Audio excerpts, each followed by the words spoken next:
ನಾವು ಹುಟ್ಟುವಾಗ ನಮಗೆ ಯಾರಿಗೂ ಕೂಡ ಹೆಸರು ಇರುವುದಿಲ್ಲ, ಉಸಿರು ಮಾತ್ರ ಇರ್ತದೆ. ನಾವು ಈ ಸಮಾಜವನ್ನು ಬಿಟ್ಟು ಹೋಗುವಾಗ ನಮಗೆ ಉಸಿರು ಇರುವುದಿಲ್ಲ, ಹೆಸರು ಮಾತ್ರ ಇರ್ತದೆ. ಅಂಥ ಶಾಶ್ವತದ ಹೆಸರನ್ನು ನಮ್ಮ ಪ್ರಕಾಶ್ ಶೆಟ್ಟಿ ಅವರು ಮತ್ತು ಕುಟುಂಬಸ್ಥರು ಮಾಡಿದ್ದಾರೆ ಅಂತ ಹೇಳಲಿಕ್ಕೆ ನಾನು ಇವತ್ತು ಬಯಸ್ತೇನೆ.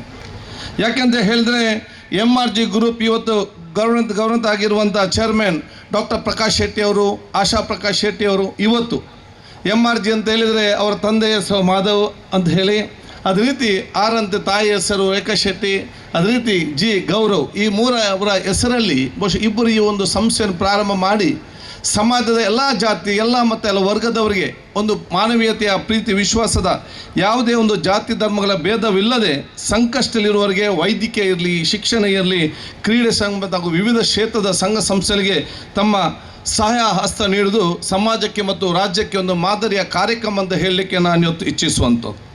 ಈ ವರ್ಷ 2025 ಈ ವರ್ಷ ಸುಮಾರು ನಾವು 9 ರಿಂದ 10 ಕೋಟಿ ಬಜೆಟ್ ಮಾಡಿದ್ದೇವೆ. ನಮಗೆ ಕಾಸರಗೋಡು, ಮಂಗಳೂರು, ಉಡುಪಿ, ಕೊಪ್ಪ, ಸಾಗರ, ತೀರ್ಥಹಳ್ಳಿ, ಶಿವಮೊಗ್ಗ ಈ 7 ಜಿಲ್ಲೆಯವರಿಗೆ ನಾವು ಹಳ್ಳಿಯಿಂದ ಇಲ್ಲಿ ಕರೆದುಕೊಂಡು ಅವರಿಗೆ ಚೆಕ್ ಇಲ್ಲಿ ಕೊಡುವ ಬದಲು ಅವರ ಅಕೌಂಟ್ ನಂಬರ್ ತಗೊಂಡು ಅವರಿಗೆ ಅಕೌಂಟ್ಗೆ ಡೈರೆಕ್ಟಾಗಿ ಕಳಿಸ್ಬೋದಲ್ವಾ ಅಂತ ನನ್ನ ಟೀಮ್ ಜೊತೆ ನಾನು ಮಾತಾಡಿದೆ.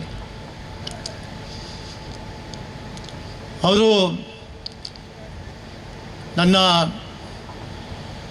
ನೇವಿಯು ಅಳಿಯ ಹೇಳಿದ, ಇಲ್ಲ ಅಂಕಲ್, ನಿಮ್ಮದೊಂದು ಆಶೆ ಆಕಾಂಕ್ಷೆ ಇದೆ.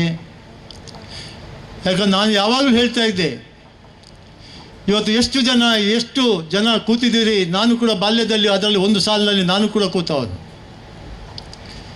ನನಗೆ ಕಷ್ಟದ ಪರಿಜ್ಞಾನ ಇದೆ. ಆ ಸಾಲಿನಲ್ಲಿ ಕೂತ್ಕೊಂಡು ನಾನು ಈ ವೇದಿಕೆಯಲ್ಲೂ ನಾನು ಕೂಡ ನೋಡ್ತಾ ಇದ್ದೆ. ಇವತ್ತು ಅಂಥ ಎಷ್ಟೋ ಸಾಲುಗಳನ್ನು ನೋಡುವ ಸೌಭಾಗ್ಯ ನಾನು ಭಾಗ್ಯಶಾಲಿ ಅಲ್ವಾ? ಅದನ್ನು ನೋಡಬೇಕು. ಇದು ನಿಮಗೆ ಪ್ರೇರಣೆ ಆಗಬೇಕು. ಇಲ್ಲಿ ಯಾರು ಮಾಡ್ತಾ ಇದ್ದಾರೆ ಅಂತ ನಿಮಗೆ ಗೊತ್ತಾಗಬೇಕು ಅನ್ನೋ ಒಂದೇ ಒಂದು ಉದ್ದೇಶದಲ್ಲಿ ಸುಮಾರು 75 ಲಕ್ಷದಿಂದ 1 ಕೋಟಿ ರೂಪಾಯಿ ಇವತ್ತು ಖರ್ಚು ಮಾಡಿ ಈ ಪೆಂಡಾಲ ಇರ್ಬೋದು, ವೇದಿಕೆ ಇರ್ಬೋದು, ಮತ್ತು ಇವತ್ತು ಊಟದ ವ್ಯವಸ್ಥೆ ಇರ್ಬೋದು, ಆಮೇಲೆ ಇವತ್ತು ಬರುವವರು 4,000 ಕುಟುಂಬಕ್ಕೂ ನಾವು ವಾಹನದ ವ್ಯವಸ್ಥೆ ಮಾಡಿದ್ದೇವೆ.